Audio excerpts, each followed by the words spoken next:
Now I'll turn it over and introduce our next speaker, or our first keynote of the day, a person who needs no introduction. I have a one-word introduction for Josh, and I call him the legend. So he doesn't need a whole sentence or a whole paragraph introduction. He's a great thought leader. He sees things way before all of us see it, and is a great visionary. So thank you, Josh, for coming here this morning, and take it away. Thank you, Carl. Okay, well, just before I get started, I met Carl when he was first starting EdCast, and he was a venture capitalist before this, and he sort of had this idea to build this knowledge management platform, and he thought, this is going to be kind of fun. We'll just build this thing out and sell it and make a bunch of money and go on to my next thing. And I remember he said to me, will you help me, sort of learn how to talk to all these learning and development executives and so forth. And here it is 7 years later, and he's still doing it. So EdCast is an amazing story. What I'm not going to talk about EdCast. I'm going to talk about what's going on in the world of work. It is a fascinating time. I'm tired of hearing stories about the future of work. I'm not going to talk about the future of work. I'm going to talk about where we are, because the future of work arrived and we've been living in it. And so my job as an analyst is sort of to point out the interconnections of things that may not be obvious to people. And I do that through research, through our consulting, through our academy. And the first thing, of course, is that to me, this world we live in today, in the middle of the pandemic, really started in 2008. And it's been digital transformation, creator economy. Carl talked about all these things. The pandemic, and the thing that we all learned during the last 2 years is we could do things a lot faster than we thought, number one. We could develop and implement solutions in a cross-functional way without waiting 2 years for a project to get funded. And human beings are incredibly adaptable animals. Who would have guessed that the economy and the job market would be where it is after everything we've been through in terms of working at home, working remotely, risk, wearing masks. I remember, I didn't even want to open the mail when this thing started. And we've all adapted to many, many things we never thought were possible. And the world has continued. And yes, there's been a lot of problems, but the power of the human spirit is amazing. And that's really what EdCast does, is it unlocks that. You as an organization, I know most of you are in bigger companies, have been going through every possible HR thing at an accelerated pace. Nothing went away. None of the HR programs that we did before the pandemic disappeared. They all got done faster. And one of the reasons they're getting done faster is we have a very, very difficult labor market. In the United States, it's now over 14 million jobs open. There's only 150 million people working. So, it's close to 1 in 10 jobs are available. 30% of Americans are leaving their jobs every year. The quit rate is incredibly high. It's almost 4 million a month of people are voluntarily leaving their jobs. And a new study by McKinsey shows that 2/3 of these people don't have new positions. So they're leaving either because they're exhausted or frustrated, or they just know that they'll find something because there's enough jobs out there. They're just ready for something new. So, we went from not knowing if we were going to even be in business at the beginning of the pandemic to struggling to figure out how to hire people. I was just listening this morning to Jim Cramer talk to the CEO he was sort of handing it to the CEO of Southwest Airlines. And the CEO of Southwest Airlines was saying, look, we can't hire people fast enough. And we have all sorts of supply chain issues with our talent. And that's been the story in industry after industry, that the employee experience and training and skilling isn't just a productivity issue anymore. It's a business continuity issue. If we can't get people to join the company or move into the new roles fast enough, we can't operate, we can't grow, we can't hit our numbers, we can't keep our stock price up. So, learning is about as urgent as it's ever been. And internal mobility is fueling it even more. If you look at these These are 7 of the top companies in each of these industries. This is data from Eightfold, so it's actual recruiting data of millions and millions of people. A very high percentage, up to 40 to 50% of the recruiting going on is internal.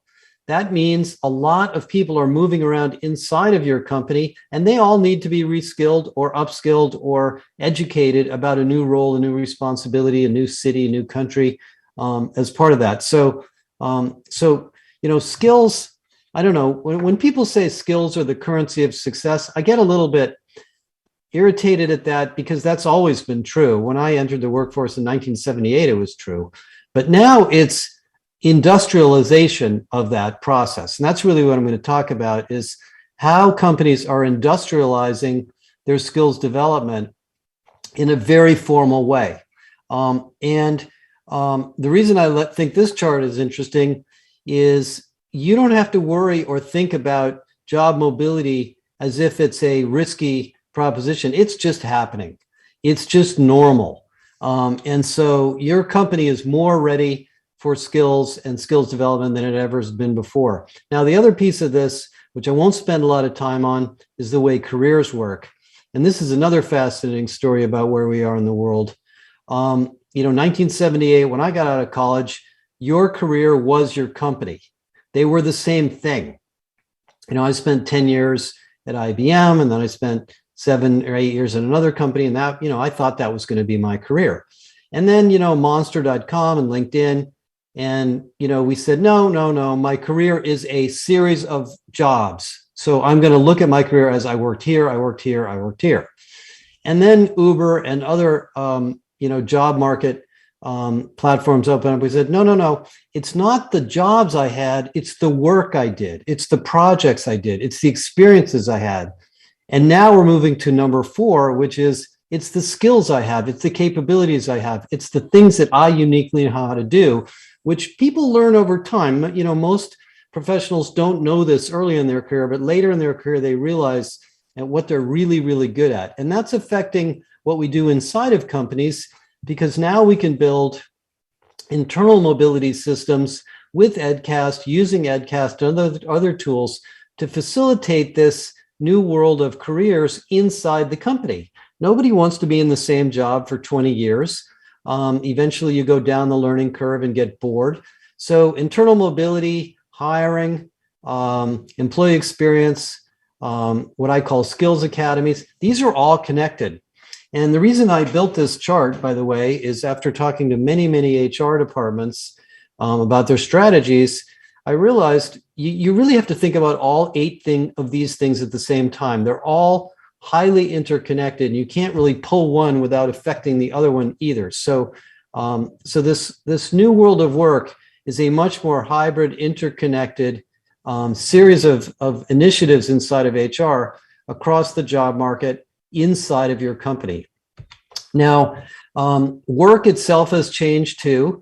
You probably all remember the Oxford University study that came out around 2016 that said that 50% of jobs were going to go away. They didn't go away. They just changed. They became more human and less routine. We're all becoming professional service workers, whether you're a nurse or a healthcare worker or a retail worker or a salesperson or a marketing person or an IT person. You are serving another person. You are developing, creating, using your human skills and communication. It's roughly 90% of the workforce. And what that means to me is that most companies are beginning to feel like professional services companies. I worked in a professional services company for about 6 years. They're different, and they're always looking at skills. They also worry about human feelings. In an economy where most of the work is human skills, if people don't feel well, or they're worried, or they're upset, or they're stressed, they don't perform well. And we're probably at an all-time high in terms of stress in the workforce. You guys have seen all the data. It comes out every day. There's another, story of this. So one of the things we've learned from the pandemic that I find sort of, enjoyable is that taking care of people in a human sense is one of the most important things that businesses have to do. One of the ways they do that is by spending more money. 32% of wages in the United States are now spent on non-cash benefits. That means insurance, vacation, well-being programs, education benefits, and so forth. That's a big number. It has gone up as a percentage. It's billions of dollars. I don't know what the number is. It's very, very large. But bigger than that is management has changed its philosophy. Management and leaders are now very aware of the fact that employees are under stress and that employees have agency. I had an interesting call with David Gellis, who writes the corner office for the New York Times a couple of weeks ago.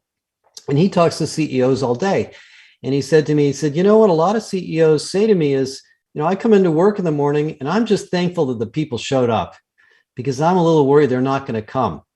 And so we're in a world now where leaders are, accommodating employees' needs and expecting and anticipating that the people in their companies will be creative and will invent and will innovate and will come up with new ideas, which of course requires skills. By the way, you know, if you haven't thought about this, you cannot innovate if you're not highly skilled.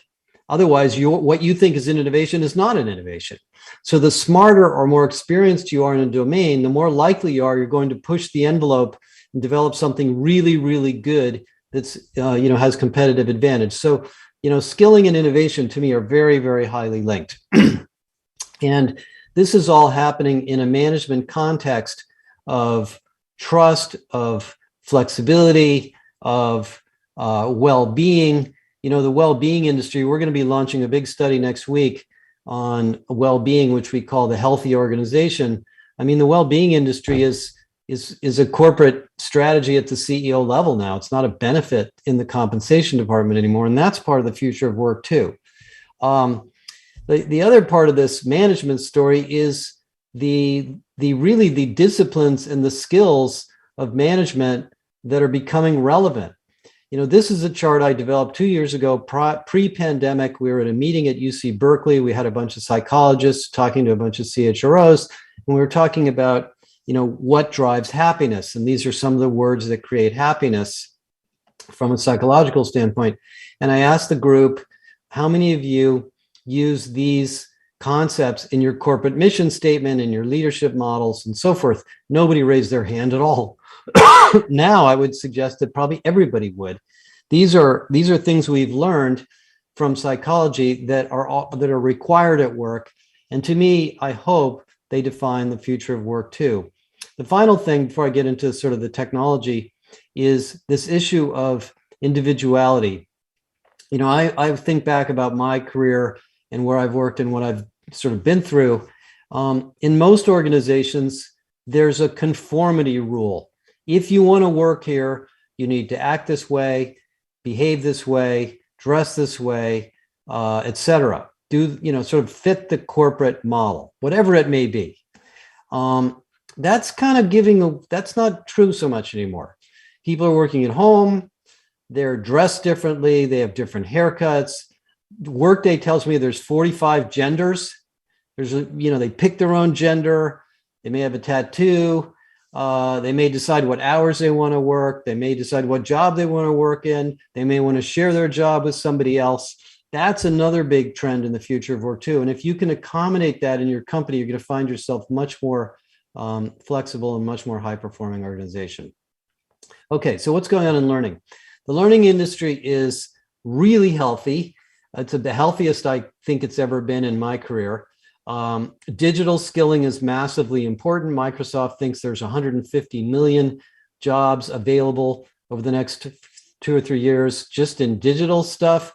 That's actually not that many when you consider the fact there's 2.5 or 3 billion people working, but it's a lot of important jobs. We also know that if you look at LinkedIn or other Indeed, the skills that are actually in demand from recruiting organizations, the number one skill is not technology, it's communications. It's listening, it's speaking, it's persuading, it's leading, it's understanding how to work in teams, it's being flexible, it's managing your time in a highly agile environment. So we have to build, learning programs that are both technical and soft skills, what we call soft skills or power skills. And young people want this even more than older people. This chart's a little bit weird. It's kind of hard to read, but basically what it's showing is on the right are the younger cohort, on the left are the older cohort. And what you can see is young people from this study, it was done in Australia, it was about 1,000 people, are much more interested in emotional and behavioral skills than technical skills, because most young people today, kind of learned about software and probably wrote code in high school. So they want these soft skills too. And one of the things that's also changed is we can develop these internally. Now, this idea of mobility inside of a company is not a new idea. We studied succession management back in 2005. And when I was at Deloitte, we did this interesting study, one of the human capital trends studies around 2015 or 16. We asked companies, is it easier to find a job inside your company or outside your company? It was kind of a random question. I kind of thought it'd be an interesting question. We asked it, and about 65% of the companies said it was easier to find a job outside the company than it was to find a job inside the company. And that validated, many conversations I'd had with many people and many companies for a long time. Of course, that's a crazy thing. Well, we've changed that. Now we know, given the labor market, given the technology we have in tools like EdCast and others, we can move people around inside if we create a talent marketplace. So the talent marketplace has become, in a sense, one of the most innovative, really creative solutions in companies for development. It's also for recruiting, obviously, it's also for careers. But if you can find an assignment or a project or a mentor inside the company who's appropriate for you, it's good for that person and it's good for you too. And this is, really growing like wildfire all over companies. And the interesting thing to me about the talent marketplace space is, first of all, it's very crowded. There's a lot of vendors getting into it. And it is somewhat of more of a feature than a product, but don't get me in any arguments with any vendors about that. But I have not talked to a single company that has not seen, tremendous success from doing this. This is one of the few things I've seen in HR that everybody who does it has a positive outcome much faster than they dreamed. So this tells me that there's this pent-up demand for mobility and growth and collaboration inside companies that has just been squelched because of the organization models we have. And now you can open that up. And what that is also doing from a development standpoint is it's changing the role of managers. For many of you, were probably brought up in the world that I was brought up in, which is that your manager was the person who was the gatekeeper of your career. And you would go to your manager and ask him or her, what do you think I should do next? And they would tell you, you're not ready for the next job. Come back in a year and ask me again. I actually had that conversation many times. And, there's nothing more deflating than that. Well, now employees kind of just do it on their own. I mean, going back to this whole idea of agency, the role of managers has changed. The role of L&D has changed. And in many ways, your job as the head of L&D or the chief learning officer is even more important than ever, because the managers really can't do this. And so it's changed the technology we use. It's changed the architecture. And in many ways, learning, recruiting, and talent marketplace are now all connected. One quick comment on this. Early in my work as an analyst, I used to think of recruiting as one end of the HR department and learning is the other end. The recruiters are like salespeople out there trying to find people, and the learning people are like teachers, very methodically trying to teach people. It turns out that the recruiters have all this knowledge about the jobs that are available and open and what the company is trying to do in the future, and the learning people are trying to fill that gap with learning. Well, those two groups now go together. And so, something that's happened very, very quickly in the last year or two is, this opportunity to use not just technology and content, but also, internal development as part of the recruiting strategy. And I won't, beat a dead horse on this one, but it works. This idea that it takes 2 years or 3 years or 5 years to change from this job to this job or this, that's not true. The World Economic Forum has proven in specific job roles that you can take a financial analyst and turn them into a cybersecurity specialist. And that doesn't take 2 years. You can take a marketing person and turn them into a salesperson or vice versa. Right now, Walmart is taking customer service agents and teaching them how to be pharmacists. We as humans are incredibly adaptable in the right environment when we have the right tools. And that's why companies like Edcast are growing so fast, because we can reinvent people and organizations if we have the right technology. Now, how do we do it? The L&D market is very complicated and it's filled with all sorts of ideas and technologies and tools. But the big two things that have happened since the LXP, sort of arrived was what I call learning in the flow of work and capability academies. Learning in the flow of work is something a lot of you probably, read a lot about. The idea is that using the AI and the embedded technology in tools like Edcast, the system or the platform will give you information to help you do your job without having to leave your workplace, go to a course, sit down in front of a teacher and learn something. Now, that doesn't mean you don't have to do that too, but this is more and more possible every day. Edcast is, 7 years into this.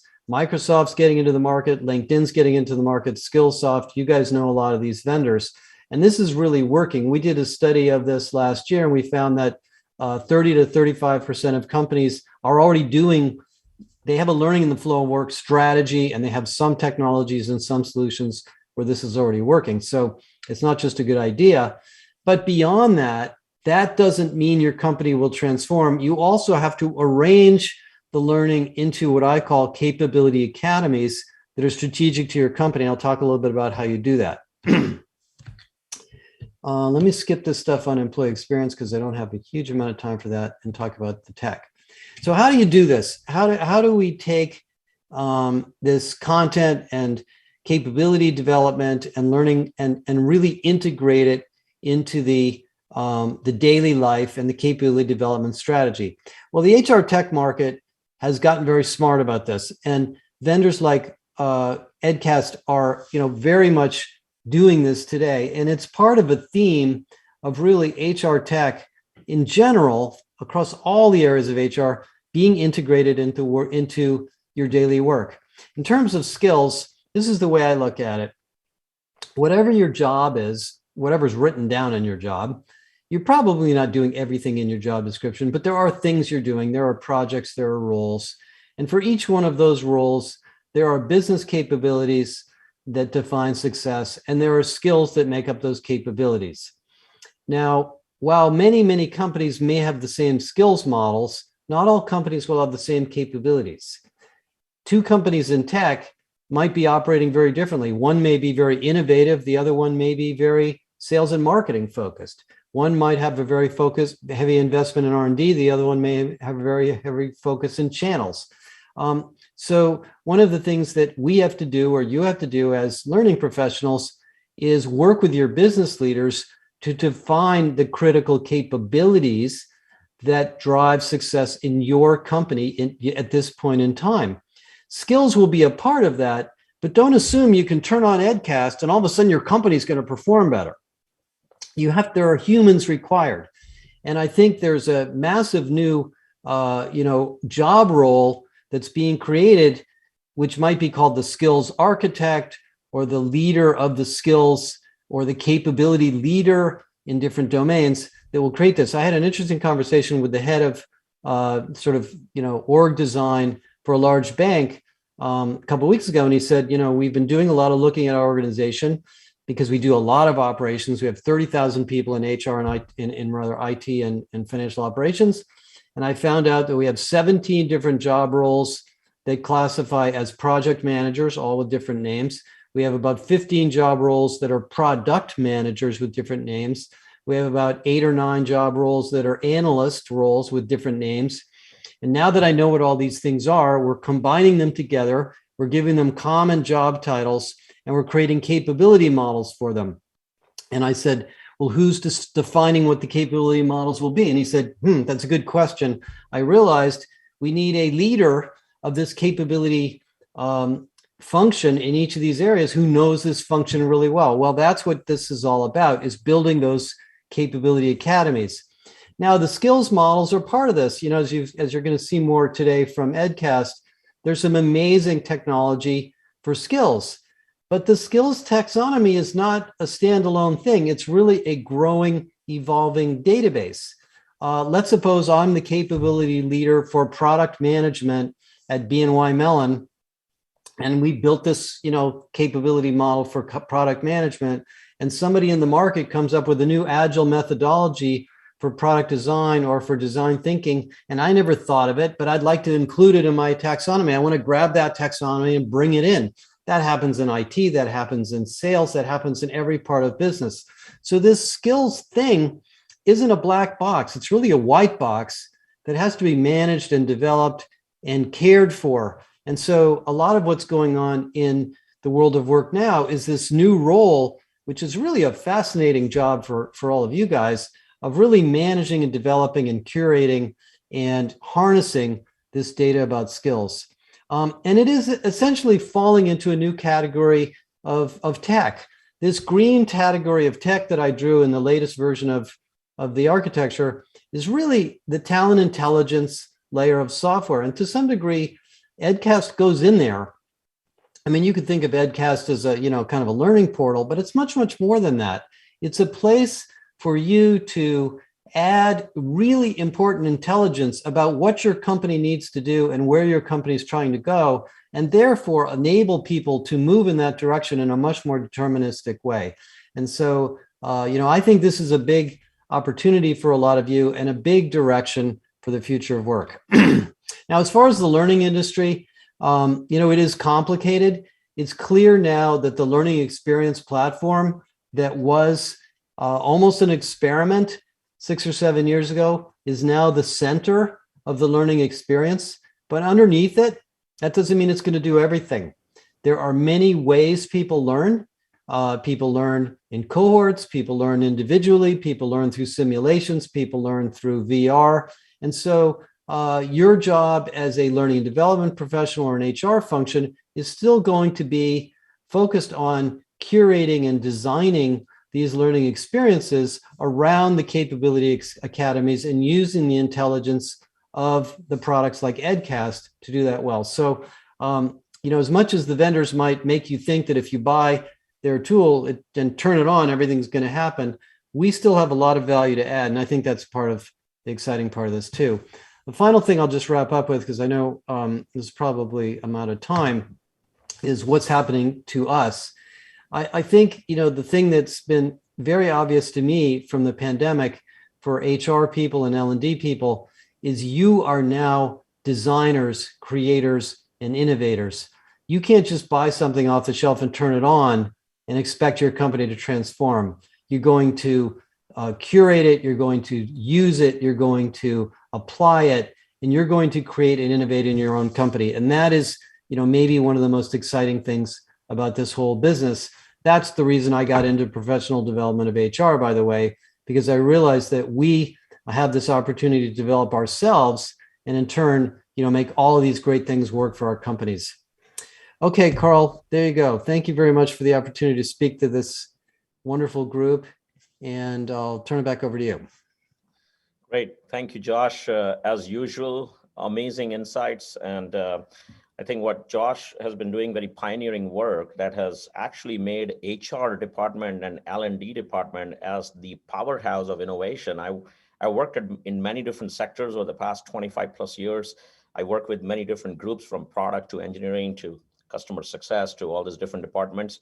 But what I'm seeing now is the amount of innovation, the amount of new stuff that is being built, and how departments, how HR is innovating is just way up there compared to everything else that is going on in the industry. So thanks to Josh for creating this great vision and helping everyone in the ecosystem.